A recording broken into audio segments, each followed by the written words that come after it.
Hi, good morning everyone. That almost sounded like an IPO prospectus. So many good things and very detailed update. So I'll straight away come to the topic. We've had just to draw an analogy for cricket. So we had a wonderful ground report, meeting the panel about weather forecast, how the industry is, how it will be. Then you had the umpire, the regulator himself, setting out the rules. And so I thought, let me start with like an opening batsman. Straight away onto the pitch, playing about the story. These are not very data heavy, these are just about 10-12 slides. But I tried to convey my learnings over the last 15-20 years in terms of managing money and what exactly is the pursuit of alpha. As you read, it's hard to find and a bit harder to keep. I'm not talking about my hairline, but talking about alpha, which is really hard to find, hard to keep. So let me just make it more pictorial and slightly the storytelling style. It is actually a journey. It is not something which you evaluate every point in time, every calendar year, every financial year, every quarter. But actually it's about the entire journey, and I'll take you all to childhoods. And if I ask, how many of you actually heard about the word alpha until you were 30 years old?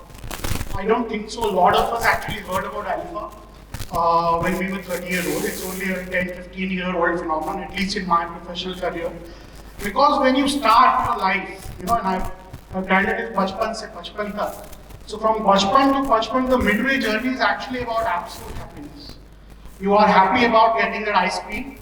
You're happy about the bicycle that your dad gets you, and you're happy about everything in life. But as and when you start growing big, so absolute returns also were very happy till that point in time. But later on in life, you approach mid-age, and the entire story of comparison comes. Which fund is doing better? Where is the more alpha? Whether I'm doing better in my job or my friend is doing better in job. I'm living in a better house, or maybe my friend which car I'm driving. And the entire absolute happiness of alpha goes away, and the relative happiness starts increasing. If some of you would have noticed, there is a spelling error in the word happiness on the y-axis. How many of you actually noticed it? That is absolutely with intent, because बचपन में perfection नहीं चाहिए. Even if you are imperfect with some imperfections, life is okay. Likewise in managing money, if you're not Kodai one all the time, it's okay. Some of your stocks don't do well, it's okay. Because over a long term, alpha will actually compound. But despite of that, the industry is all about comparing each other. The famous story from Three Idiots. दोस्त fail हो जाए तो दुख नहीं होता है, लेकिन दोस्त क्यों आ जाता है कभी तो, या दोस्त पास हो जाता है तो ज़्यादा दुख होता है. So that is what the journey has evolved into, and I think our marketers are very, very superbly intelligent in figuring this out. This is a famous ad from Rain. But real alpha क्या है? So भला उसकी साड़ी मेरी साड़ी से सफेद कैसे? So it's about outperforming each other, and we get lost in that journey. This is not the real way of investing. It matters, but in the long run, I'll tell you how it compounds. Most of us would have been at the airports, right? I'm assuming all of us. So when you get down from T to here, there's a big escalator which is there, which is running. क्योंकि बहुत लंबा चलना पड़ता है. And I'm a little overweight myself, so I always see कि escalator पे चल जाओ तो थोड़ा easy रहेगा life. So when you just stand on the escalator and the escalator moves, you are still reaching your goal. That is beta. Because that is where markets are taking you. That is not where you are going yourself. But just imagine you start walking fast on that escalator. Sometimes you might fumble. Escalator रुक गया तो क्या करेंगे? बाजार time हो गया तो क्या करेंगे? Some might be even enterprising. You might walk backwards. So essentially that is what is alpha. So if you don't confuse market returns with fund returns or with alpha. If market is good, there will be many heroes, but if markets are bad, you will actually know who are the better ones and who are the worst ones. So over time, Your portfolio value in the index fund will be whatever, let's say X number. Index will be slightly higher because index fund will underperform the index. Mind it, there's a lot of work about passives taking over and all that thing, but with tracking error and expenses, I think you will underperform. And if you've invested money in a fund which is given positive alpha, the whole value of your portfolio will compound. So this is what I was trying to take through. Now, a lot of literature around measuring alpha. And we had the regulator and we also had the previous panel which talks about how to measure, and those kind of stuffs. But see, it is actually not that complex. But if you go to the literature, to a Morningstar or value research or some of the other stuff that you do, you'll find various things, Sharpe ratios, Sortino, Traynor, downside deviation, drawdowns, quartiles, how many periods, what percentage of time have your funds stayed in quartile 1, quartile 2, and we get lost in all this thing. But see, essentially, when you're measuring alpha, you have to take care of 2-3 fundamental truths in life. And this matters more because, you're measuring yourself as a fund manager, which is what I've always thought about, which is this. The slide says that, for a fair selection, everybody in the room has to take the same exam. Sounds very right. It's sounding right, but it's incorrect. You can't expect an elephant to climb a tree in the same pace as a monkey will do, and probably fish will die in its own journey to climbing the tree. So if you're comparing your funds or strategies, please compare it with the right benchmarks. You can't boast of an alpha when you're running a mid and small cap portfolio and comparing it to a Nifty 50. And in all our life, we have seen, though the regulator is trying to come up with primary benchmark, secondary benchmark, but we have seen this thing happening. So please use the right benchmarks to evaluate. One of my favorite slides. See, be honest with yourself. See, as I said, I'm a bit overweight, so whenever I go to a weighing machine and my friend is standing there and we have to weigh ourselves, what I do is I take out my watch, which is very heavy. I take out my belt, I do like this, and I think, yaar, mera wazan shayad thoda kam dikhega. That is not real alpha. That is your biased alpha, that is your biased weight. Real alpha is about, just be as it is and think who you are, what you have done, what have been the mistakes. How can you correct it? And again, the form of representation. When you present a fund performance, or you evaluate yourself, or you evaluate the performance of the funds which you have recommended to your clients, do not curve fit. कि जो अच्छा दिख रहा है वो दिखा दिया, जो खराब दिख रहा है उसको हटा दिया. Small caps, mid caps did really very well in the last 2 years. Before that last 2 years, the trailing return, 5-year, 3-year return of the mid-cap and small-cap funds were actually trailing the large-cap fund returns. But I've seen a lot of press about people boasting it, chalta rahega, India growth story and all that stuff. But be right in your assessment, don't show only good deals. It's like, about 12-15 years ago when I got married, my mother said, tu acha nahi dikhta hai, go to a studio, get a good photo, Photoshop, thoda sa, something like that. And we managed to do that. Luckily, I got a good girl.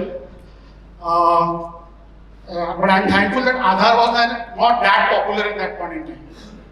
Because somehow if my spouse would have got hold of my Aadhaar card, story would have been very different. So reality is the full picture which is there in Aadhaar, right? It's not what we show. See, I transitioned from a mutual fund industry. I worked for about 15 years in IDFC of Big Bandhan and prior to that with Mire. And this is a slide which is equally relevant. In fact, this is the only technical slide in this presentation. And I purposefully kept it because I don't want you guys to remember me as a stand-up comedian, but a fund manager. This is a work which PIMCO did. PIMCO is the largest manager in the world. October 2024 is one of the portfolio managers published it. They have come out with data which says that this is a dispersion index. So where has alpha historically lived? And the spikes which you see is the regime wherein you have found alpha. And incidentally, all those spikes coincides with the crisis moment in the market. So the first one is Asian financial crisis, dot-com bubble, GFC, oil shock, Trump, COVID, and some of the other things. So what it means is that in times of trouble, you have to do very well in think in amounts of protecting alpha and generating alpha. But what happens in the time of trouble? You tend to hug the benchmark. You tend to be with the funds or investment which are doing recently good, because temporary it is actually a very lonely journey. For example, if I ask you guys to buy a technology sector today, most of you will say, sir, next year's earnings is actually 4-5%, not even that. So why should we invest here? Similarly, if I would have asked you to invest in chemicals about 1-2 years ago, you would have said, China prices are crashing, there is overcapacity. Why should I actually do that? But in real alpha is actually when you have to be lonely, you have to look wrong before you look right. So what I've summarized is that alpha is actually your behavioral edge, your discipline, and your patience with your investments.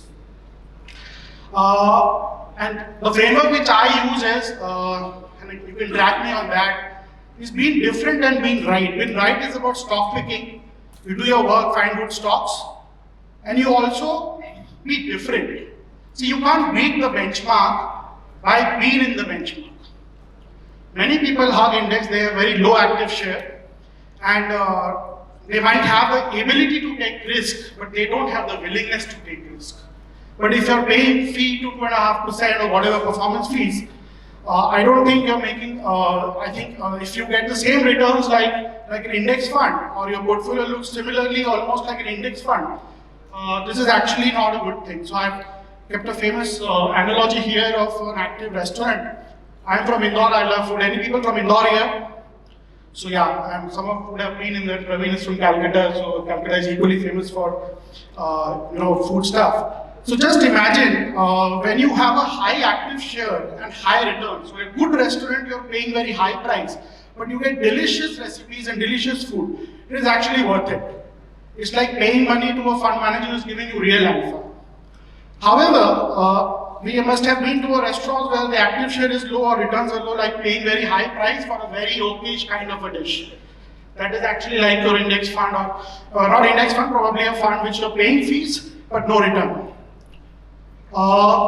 Sometimes you go to a normal restaurant, you get delicious recipes and delicious dishes. That is like an accidental stuff. You will not very often find funds where active share is low and still you get good returns. And the top quadrant is about an overconfident amateur. It's like someone who is walking backwards on an escalator. It might look like a Michael Jackson moonwalk, but essentially it's not generating alpha.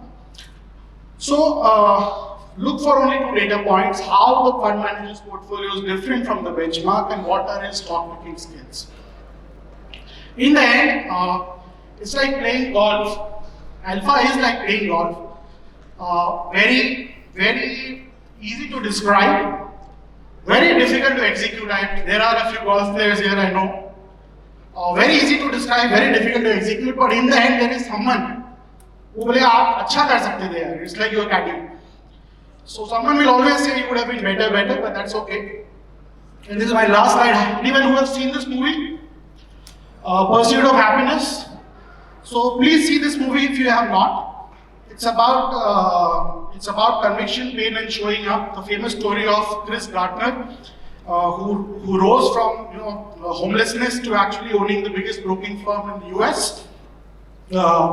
Sleeping homeless along with his kid, still working hard, and then finally selling medical equipment. But the same thing goes with your stocks and the fund manager. So I've had many stocks where there were drawdowns about 40-50%. But the conviction was real, and I'm sure some of my colleagues would also agree to that. We held on to that pain, and when things turn, actually stocks started flying up, and that's where the alpha came. And in this entire process, you'll often discover yourself. This is the last scene of the movie, wherein the guy actually gets the job, and this is his happiness. So that little part of the portfolio, which you have actually nurtured over the years, that little part is called alpha. And in the end, I'll just leave you with one point. It is also the name of a long short strategy, which is the flagship strategy in Nuvama. What's your edge? Thank you so much.